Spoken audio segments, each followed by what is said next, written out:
Bayangkan, seorang remaja belia, belum genap 13 tahun, berdiri di hadapan Rasulullah. Tubuhnya kecil, wajahnya masih muda, namun takdirnya akan menjaga Al-Quran untuk seluruh umat manusia hingga hari kiamat. Zaid bin Sabit lahir di Madinah sekitar 11 tahun sebelum hijrah. Ia berasal dari kabilah Khazraj, suku Ansyar yang kelak menjadi penolong Islam. Ayahnya wafat saat ia masih kecil. Ia tumbuh sebagai yatim tetapi bukan yatim semangat. Sejak kecil, Zaid dikenal cerdas, tajam hafalan, dan cepat memahami pelajaran. Ketika Rasulullah hijrah ke Madinah, Zaid baru berusia sekitar 11 tahun. Hatinya langsung terpikat kepada Islam. Saat perang Badar dan perang Uhud, Zaid datang memohon izin untuk ikut berperang.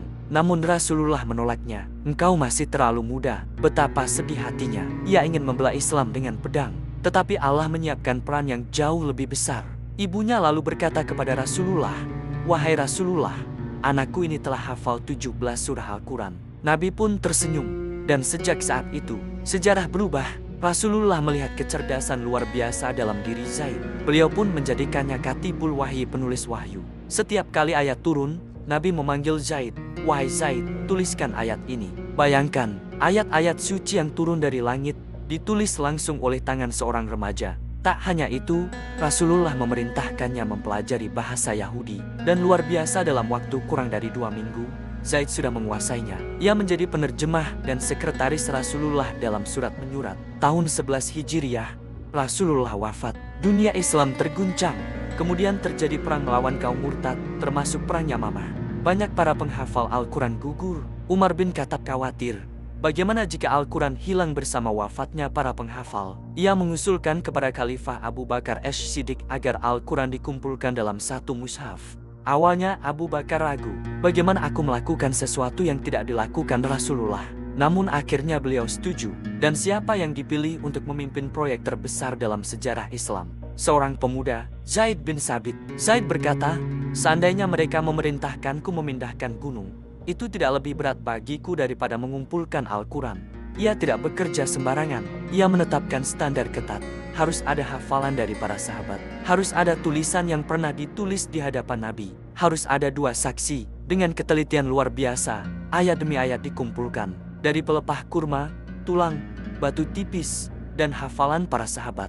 Akhirnya, mushaf pertama selesai. Disimpan oleh Abu Bakar, lalu Umar, lalu Hafsyah binti Umar. Di masa Khalifah Utsman bin Affan, Islam menyebar luas. Perbedaan dialek mulai menimbulkan perselisihan dalam bacaan. Utsman pun membentuk tim penyalin mushaf standar. Dan lagi-lagi, Zaid bin Sabit menjadi ketua tim. Dari sinilah lahir mushaf Utsmani, mushaf yang menjadi standar Al-Quran hingga hari ini. Bayangkan, setiap huruf yang kita baca hari ini melewati ketelitian tangan Zaid bin Sabit. Selain ahli Al-Quran, Zaid juga dikenal sebagai pakar ilmu waris faraidi. Para sahabat besar sering meminta fatwanya. Abdullah bin Abbas bahkan pernah memegang tali kekang hewan tunggangan Zaid sebagai bentuk penghormatan. Zaid berkata, "Beginilah kami diperintahkan untuk memuliakan para ulama." Zaid wafat sekitar tahun 45 Hijriah di Madinah. Abdullah bin Abbas berkata saat itu, "Pada hari ini telah wafat lautan ilmu. Langit Madinah seakan kehilangan salah satu bintangnya. Namun warisannya tetap hidup. Setiap kali kita membaca Al-Quran, pahala mengalir untuknya." Pelajaran besar dari Zaid bin Sabit, usia muda bukan penghalang untuk menjadi besar. Ilmu lebih tajam daripada pedang. Ketelitian dan amanah bisa menyelamatkan peradaban.